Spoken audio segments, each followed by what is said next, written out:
of the Stations of the Cross, Born for This. This is a performance by the Holy Rood Youth Ministry and Goan Chaplaincy. We have been practicing since the morning and hope we can all bear the fruits of this and have a blessed evening. We will begin by singing When I Survey the Wondrous Cross. Could we all please stand?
A quiet, dark night, no moon, no stars, as if the very heavens were hidden. So as not to light the scene of utter despair, disciples lost in deepest slumber. No strength left to offer comfort and support. No will watch and pray. Will sleep take the pain away? Jesus, the man, alone in abject fear and dread. His sweat, drops of blood, oozing from his head. In fear, he could have taken flight and run, but stays and prays. Is there some way of simply turning back? Perhaps not now, perhaps some future time. But Father, I came to do your will, not mine.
Look at this, the treachery, to betray his friend and master with a kiss for 30 silver pieces.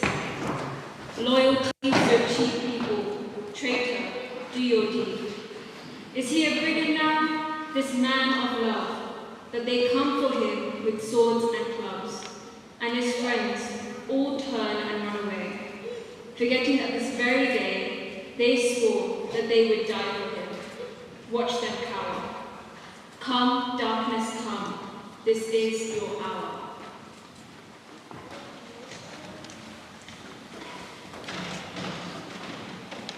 The first station, Jesus is condemned to death.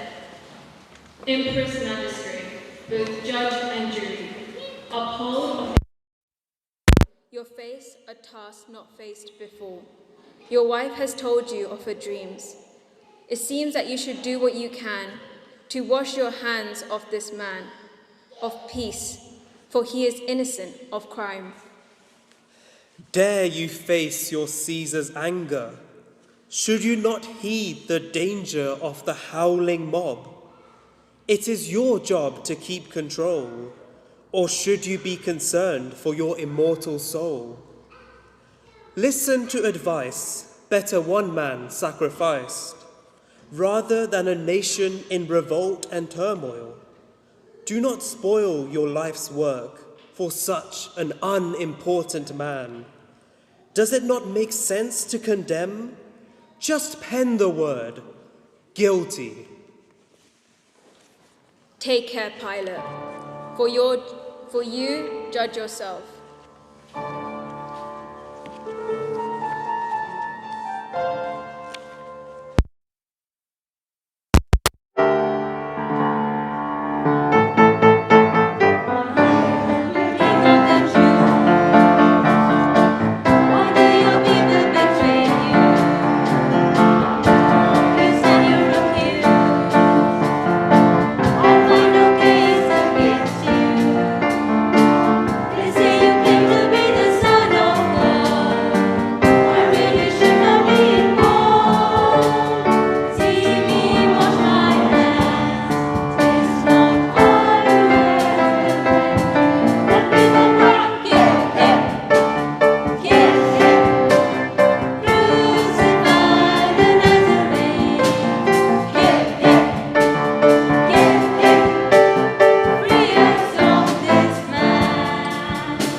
The second station, Jesus.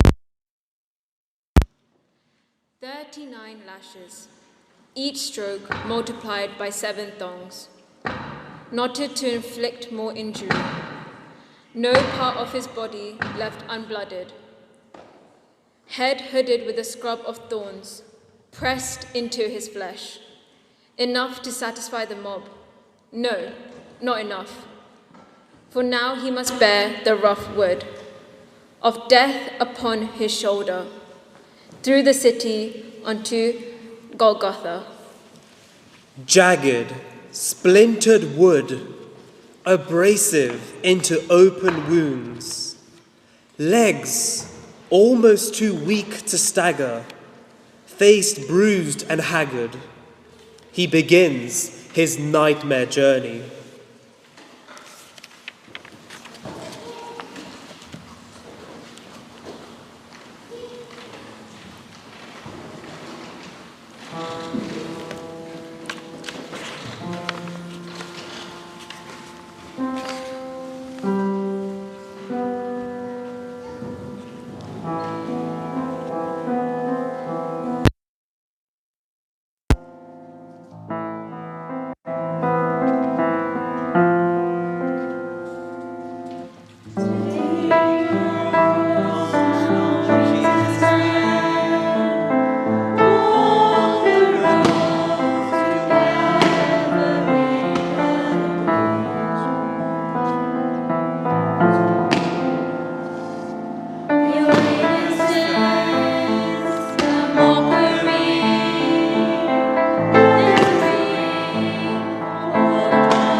Pushing, swearing, no one caring much, other than to complete the task, do what was asked, in as short a time as possible.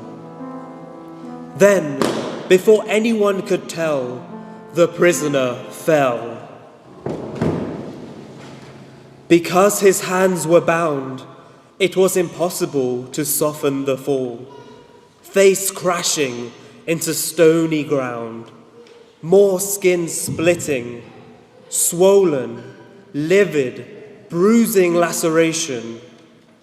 No matter how hard he tries, he cannot rise.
his feet.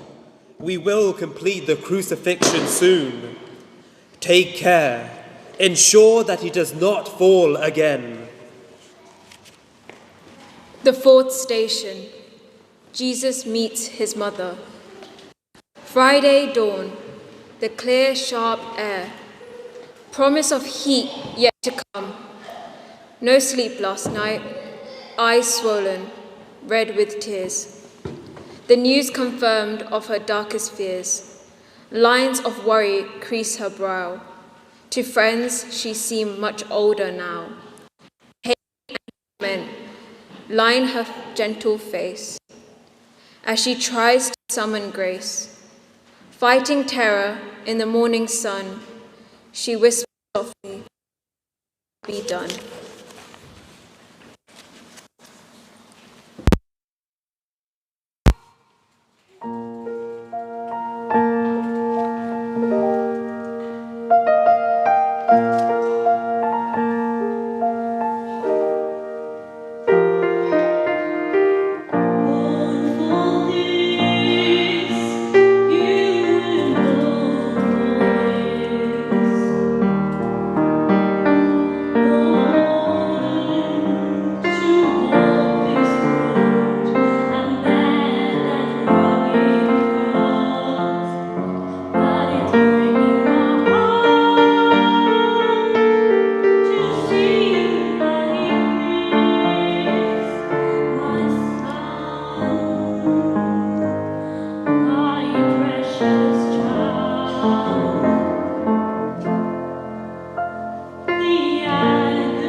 The fifth station.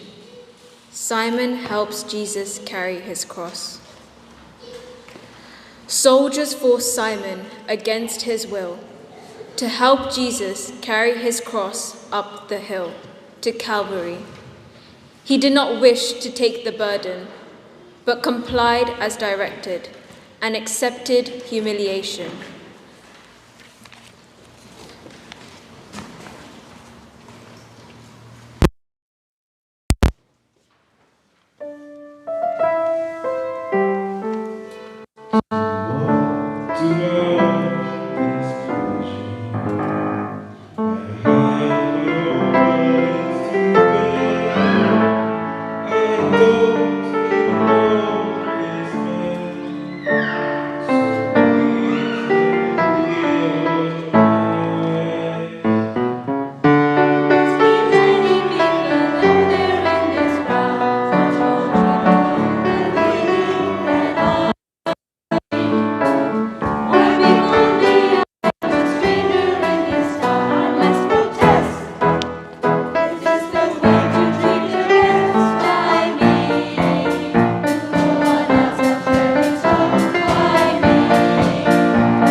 The sixth station. Veronica wipes the face of Jesus. Jeering, jostling crowd, no mercy, baying like a pack of animals, their taunts and condemnation directed towards anyone who might show pity. Kill! Kill! Rush to Golgotha Hill. Take their lives, condemn, along with anyone who might sympathize. Courage, Veronica. Walk bravely into the menace. Face the taunts, the spittle. Ignore the sneers. Do not hear the crude obscenities. One act of kindness. Gently wipe his face.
Then soldiers roughly push her to one side into the heaving mob, who would punch and kick and spit at her. She weeps, for she could do no more. The seventh station.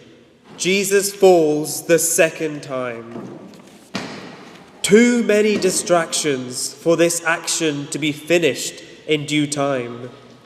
Keep the prisoner on the move to prove to any would-be Messiah that they would have to answer to a higher Roman authority. The Son of God, now so humble, do not let him stumble and fall again. He cannot take much more pain and must survive to execution. Jesus falls.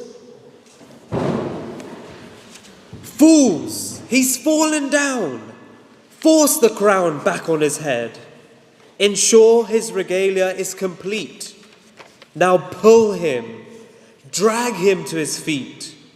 Beat him onward, faster, faster. Move him forward, noble Lord and Master.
Jesus speaks to the woman.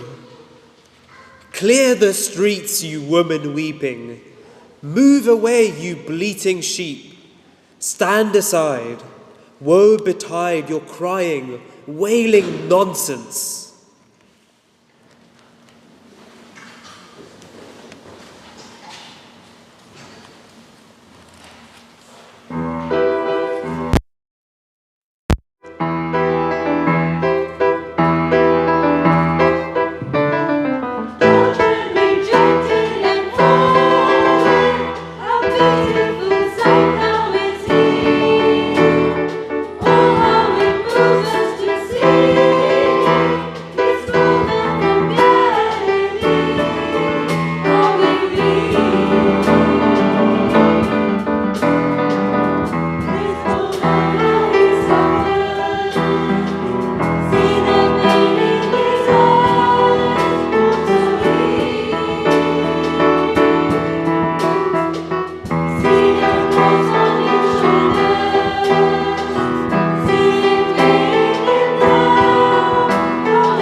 Dressed in widow weeds.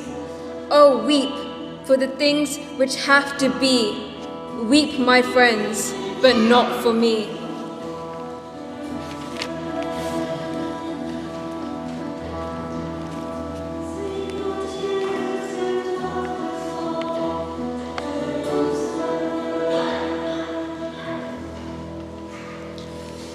The 9th station. Jesus falls for the 3rd time. Sheer exhaustion, killing pain, makes him stumble yet again. Jesus falls. Mind already numbed with fear, falling, yet more wounds appear. The cross, the crushing, awful weight, pinning him down to the ground. Sweet oblivion, too exhausted to rise.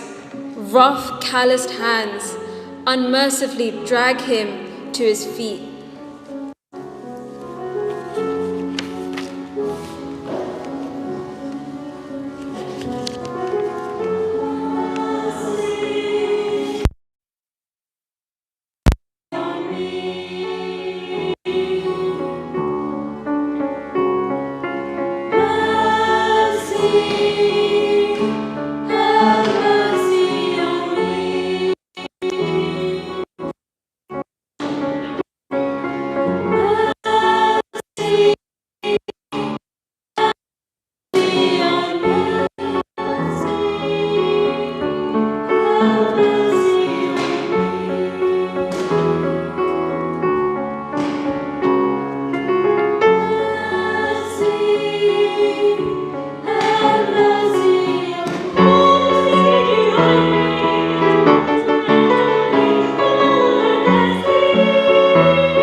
whatever trial had been before when passing through the mercy gate, if just one man would cry out, "Wait, this man is innocent of crime."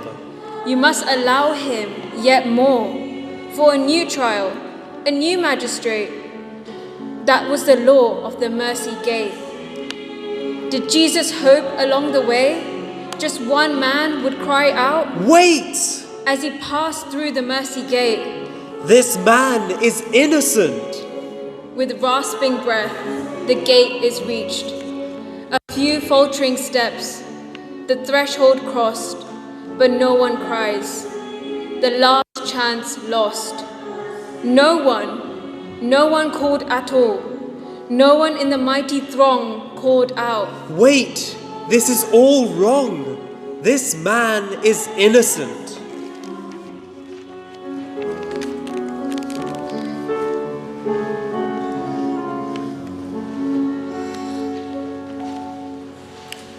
The 10th station, Jesus is stripped of his garments. Why are we surprised the soldiers despised him? They would have been of the lowest rank, and probably, as some punishment, they had the task to keep him alive, just as far as Calvary. They looked on with eyes that did not see, ears that did not hear, minds blotted out other than to inflict misery. They had seen it all before. What was one wretch more? The sooner he was crucified and died, then quicker would their own punishment be ended.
The 11th station, Jesus is nailed to the cross, pain in every nerve and sinew, mind tormented by horror still to come, stumbling up the hill to make the final sacrifice, body weak, the spirit willing to move forward, the cross lying on the stone hard ground, nails glinting silver in the scorching sun, impatient executioners wait, gripping heavy hammers, efficient, coarse, uncaring.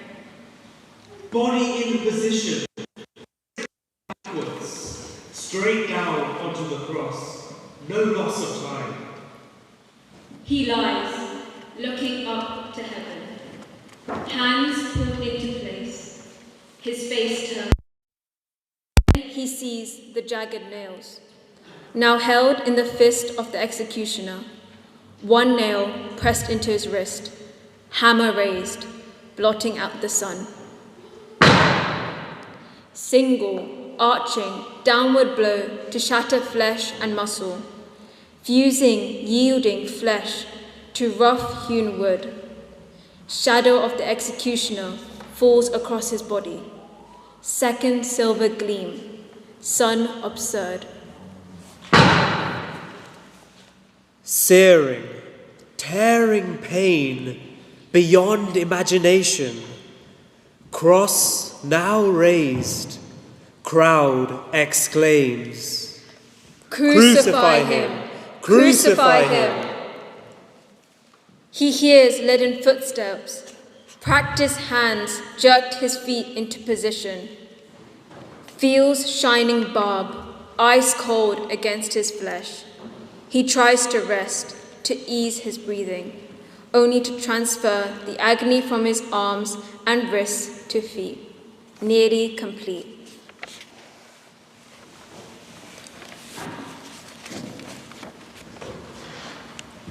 The 12th station. Jesus dies on the cross. Racked now by dreadful loneliness and weak with pain, in his humanity cries, Father, why have you forsaken me? Thorns barb deeper into flesh, and he turns his head. He can just see silvered nails now rusting red. Flies feast at his lacerated wounds. Yet, with such love, he begs his Father to forgive.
Wind to touch the trees. Foreboding crowded those watching still. An ominous feeling of great wrong. Fear rippled through the baffled throng. Then they heard the sound of distant thunder. In the final silence, whispered words. To you, my God, my spirit I commend.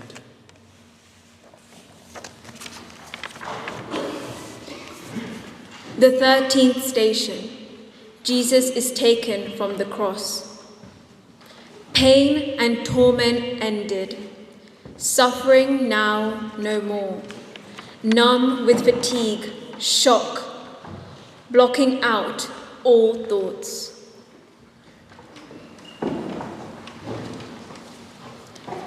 Mary holds him in her arms for one last time. Lady of sorrow, silently rocking to and fro, just as with her child so long ago.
The 14th station. Jesus is laid in the tomb. Gentle hands now carry him towards the rock of borrowed tomb.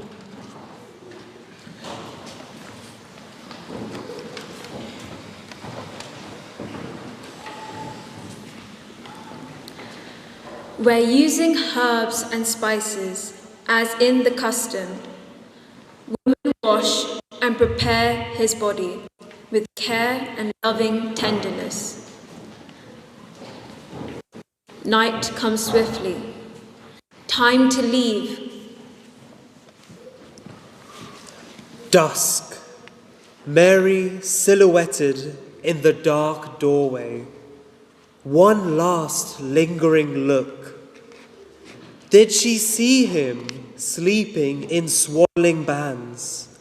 Her beloved son, now lifeless, lying wrapped in cool linen.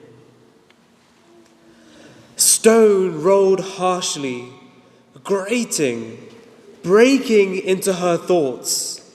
Sentinel soldiers, unmoved, unmoving. Women supporting each other in their grief, turn homeward. Shuffling footsteps fade and leave the tomb to all-pervading darkness.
Sabbath day. Did the disciples hide away? Shame upon shame, tears upon tears. They would remember all the years, how they had deserted him, sleep disturbed at remembered terrors, praying without hope or understanding. Until early dawn, refreshing sky, still they wondered why. Where did it all go wrong?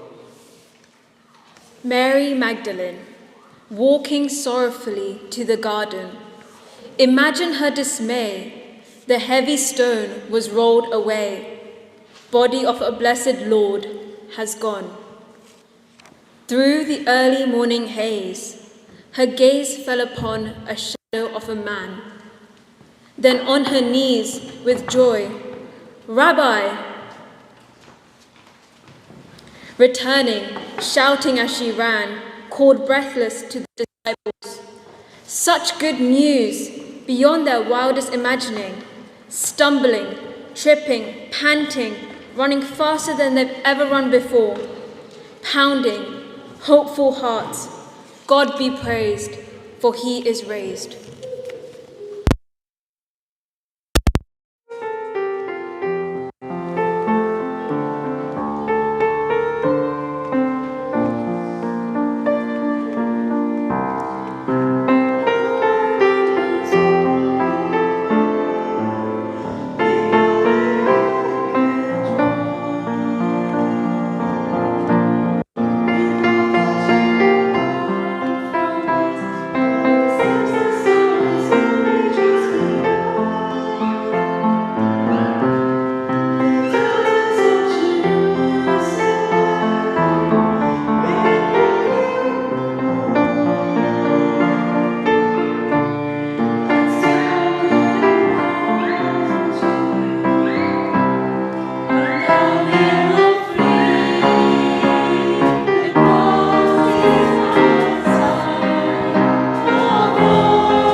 names are not recorded.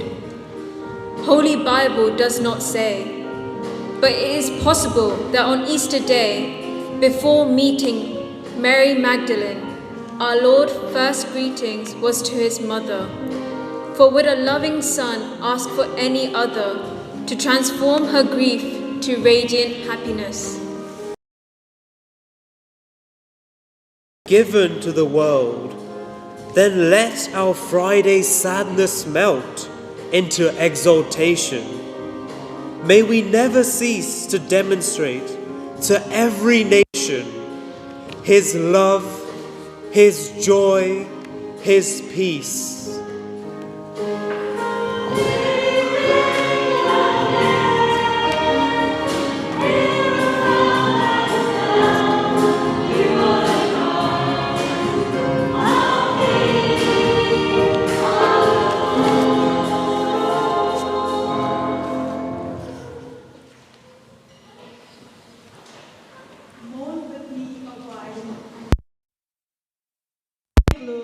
Shed bitter tears, until, oh, just such a short time, Christ rises, triumphant from the tomb, no longer victim, but victor over death.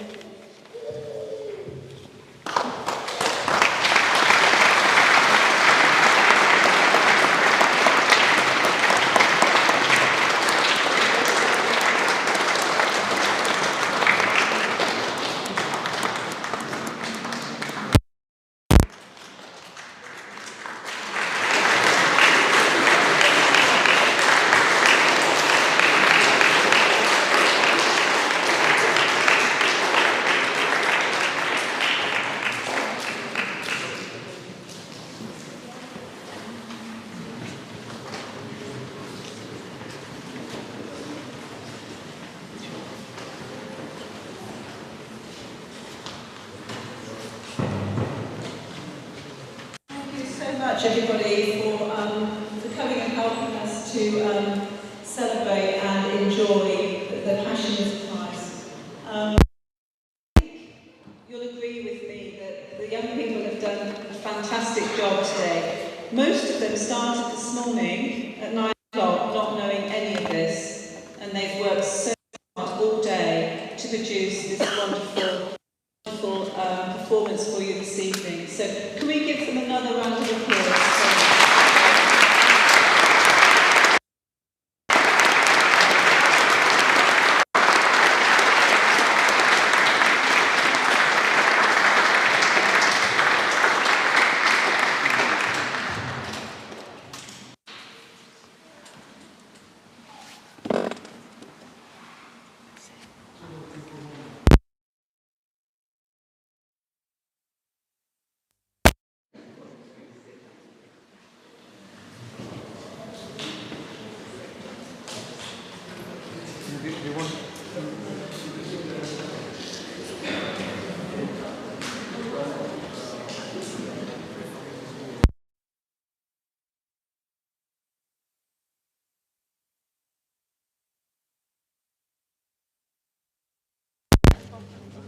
Going to call for the final song again.